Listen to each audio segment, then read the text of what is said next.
Offline स्थानांतरण धरना प्रदर्शन का दूसरा दिन प्रदेश अध्यक्ष सोनलाल वर्मा। और एक स्लोगन के साथ फिर आपको बताऊंगा कि आप काहे के लिए आए हैं।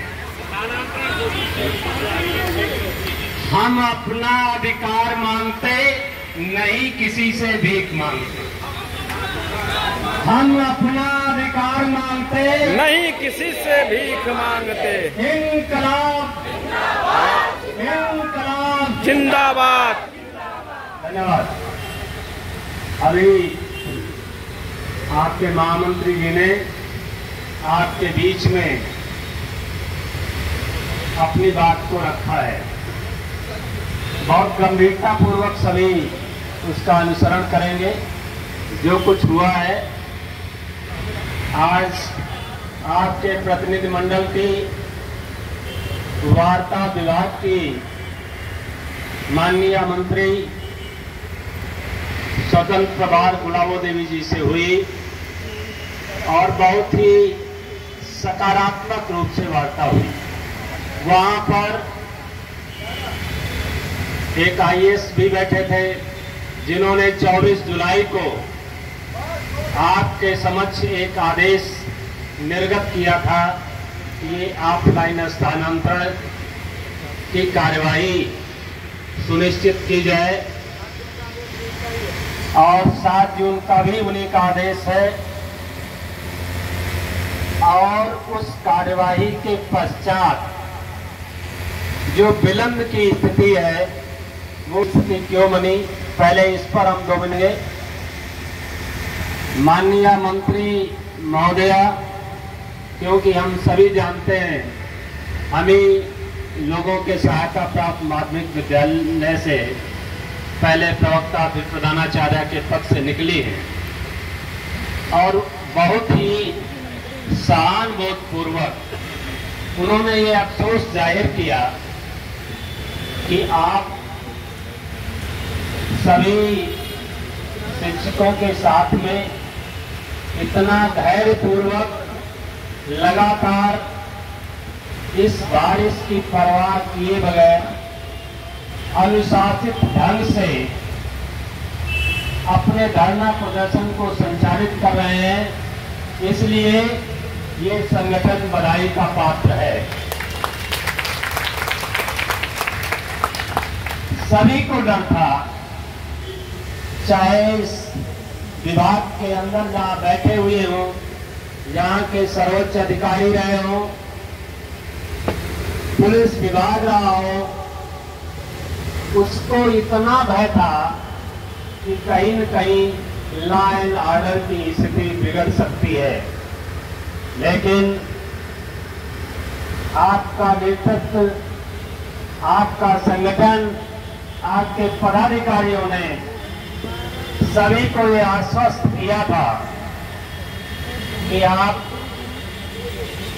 बिल्कुल इस शंका को कोसों दूर हटा दीजिए कि ये नवयुवकों का संगठन कोई कानून व्यवस्था को तोड़ेगा, उसको अपने हाथ में लेगा।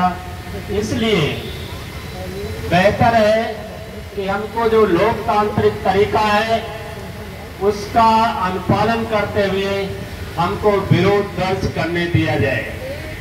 अन्यथा की स्थिति में जब मानसून सत्र चल रहा हो और इतनी संख्या में कोई भी संगठन किसी भी हालात में, कोई भी ट्रेड यूनियन, उसको अनुमति न होने के बावजूद धरना प्रदर्शन करने दिया जाए, ये संभव नहीं था।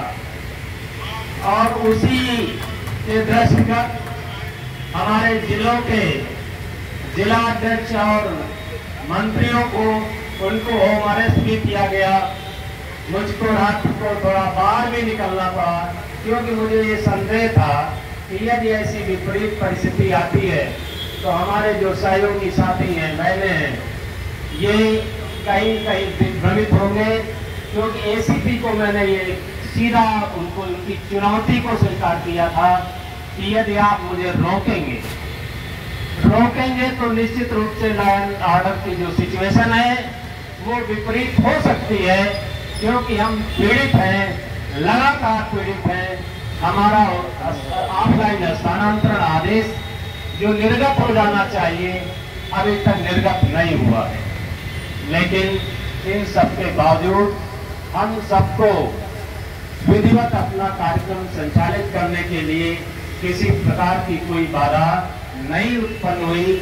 ये आपके द्वारा जो आप बल मिला है, आपके नेतृत्व को, आपके नेतृत्व के सारे संगठन को, इसमें आपकी सहभागिता पूरी तरीके से निहित है।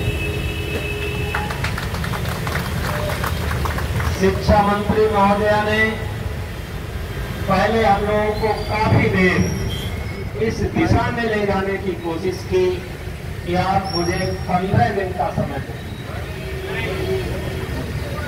मतलब करीब 10 मिनट तक वो इस पर जो है जोर देती रही कि 15 दिन का समय दे दीजिए और 15 दिन में हम निश्चित रूप से इन ऑफलाइन स्थानांतरण के आदेश और जो वो पत्रावलियां जो दोनों ओर से एनओसी होकर के जेडी और डीएस कार्यालय में लंबित हैं, उनको मंगा करके उनका आदेश जारी कराएंगे।